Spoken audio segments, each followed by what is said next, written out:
Years of funding cuts have damaged our community hospitals. Ontario has the fewest hospital beds per capita, the fewest nurses per patient, and the highest hospital readmission rates of any province. At Sault Area Hospital, as elsewhere in Ontario, the emergency department is full and the hospital regularly operates well above capacity. That was reported in the Globe and Mail yesterday that the Sault Area Hospital is the second highest above capacity and certainly well above the 85% that's considered the safe standard for infection control. The latest Ontario budget will increase hospital funding between 2 and 3%, enough to cover inflationary costs, but will not solve the problem of hospital overcrowding. The questions, beginning with Kara. What is your party's position on creating stable, multi-year public hospital funding that will meet inflation, population growth, aging, and utilization rates? And as our MPP, what will you do to retain and expand hospital services and improve patient care at the Sault Area Hospital? That would take longer than 2 minutes to answer that. But as a person who works in prevention, that is a significant thing that we cannot forget about costing our healthcare system, is preventing people from getting sick or chronic disease in the first place. So that is an important place that we have to put effort. Keeping people healthy and not sick. We've got to stop the privatization because we've already talked about the money that's bleeding out of our healthcare system to private companies who are providing parking services and those kinds of things.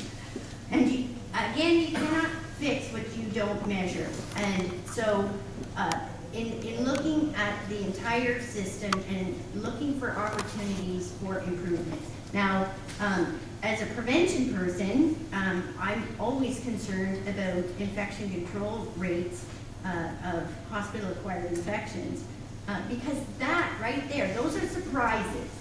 Somebody didn't wash their hands and somebody got really, really sick and required a lot more attention, a lot more care, and a lot more medication. And then plus everyone that's in that person's circle has to change their behavior, use more gloves and gowns, and respiratory, depending on what the infection is. So there's a lot of automation and equipment now that's coming out that will prevent hospital-acquired infections. So that right there, prevention, and that reduces the expense.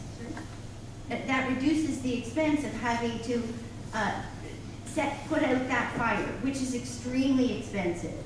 In addition, we've got to stop doing unnecessary tests.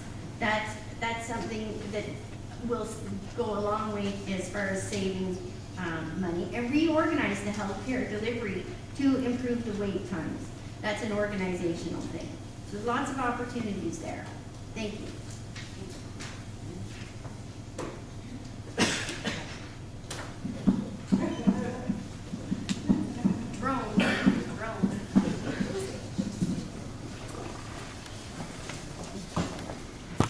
So our hospital, it's a state-of-the-art facility, but without the proper funding, it can't operate efficiently.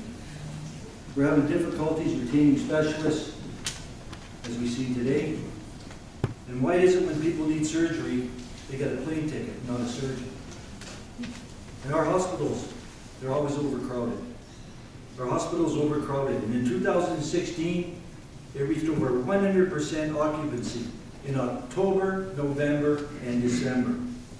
And I've heard horror story after horror story about how long people have to wait for care. And for a CT scan, you need to wait 67 days. And in the Sault, you need to wait a year to get a kidney stone removed. Imagine the pain a person has to go through that has a kidney stone and the medication they have to take and put on to have that stone removed.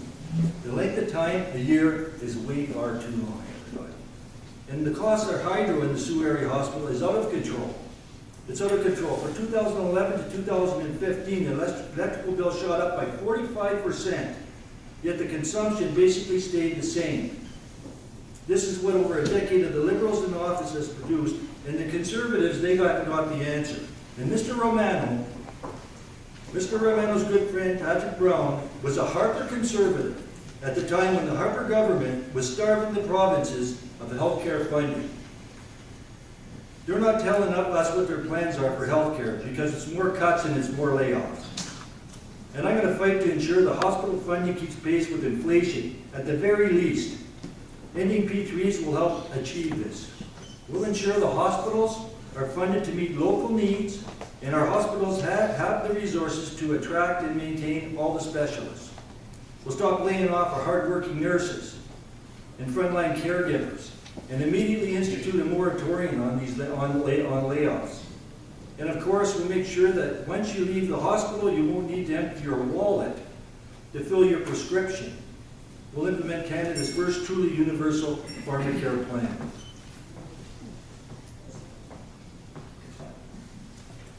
I'm just going to hold it. So, in this budget, there's almost a 5% increase in the hospital budget. This isn't about money. You can't always fix a problem with money. You need to look at your processes. And you need to look at where you can start getting people flowing through the hospital. And that's exactly what they call it when they're working with it. They're flow exercises. Somebody comes in to emergency, what do they need to get either sent home or to a floor, whatever, and it's flow exercises. And it's critical that those get looked at to make sure that we're just not throwing money at a problem. So some of the things that have been instituted in the last 4 or 5 years, which I think are incredibly helpful. Red Cross has staffing in the emergency department. The program is called PATH, and I'm sorry I don't remember what the acronym stands for. I think it's something like Programs Assisting Transition Home, something like that. So these people are there in the event that the acute phase is over, as I mentioned earlier, and provide the supports to the individual to get home. Those are the things that are needed to unclog the emergency department and to get things moving forward. Because you can't just throw money at the problem. You need to look at where the issues are. So it's really key that we look at continued programs with PATH. We look at how the flow processes can get people to where they need to go, whether that is for more testing, admitted, or home. And that's where the money and our energies need to be spent. It's a 5% increase this year. We need to look at those processes. I'm going to play with it Mike this way, because I'm a little more comfortable. So hospitals can't afford to manage the constant increases in costs with the lack of corresponding investment into the healthcare system. They just can't continue on. Hence why they're doing things like charging us $6 at the hospital. It's a lot more expensive in other jurisdictions as well, but we're not worried about them, we're worried about us. They have to find a way to make up the revenue. There isn't a lot of options available when the money just isn't coming to them. Hydro rates go up, funding goes down. Who suffers? The front lines. That's who continues to suffer every time. The amount of cuts we've seen to our system are discouraging, to say the least. You've all seen it, we've all seen it. We've got one cardiologist left in the city in the very near future. One is going to be retiring shortly, we'll have one left. People are getting shipped off to Toronto or Sudbury to get treatment that they need. And then not only that, but they've got a surgery done at a town and then they have to spend weeks, sometimes, sitting in a bed, waiting to get back to the suit. Doesn't even speak to the fact that we have such a problem with jobs in our community, and those could be great jobs for our community, right here in Sault Ste. Marie.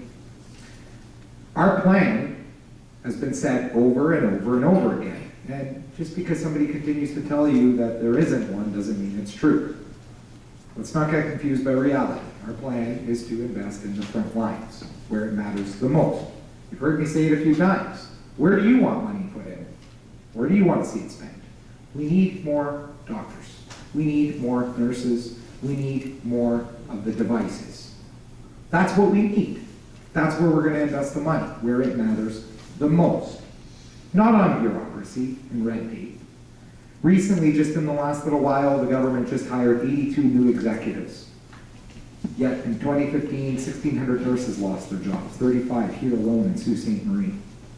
So what are we going to do? We're going to put the money where it matters most, to invest in the front lines so that people get the care they deserve and our loved ones get the care they need. Thank you.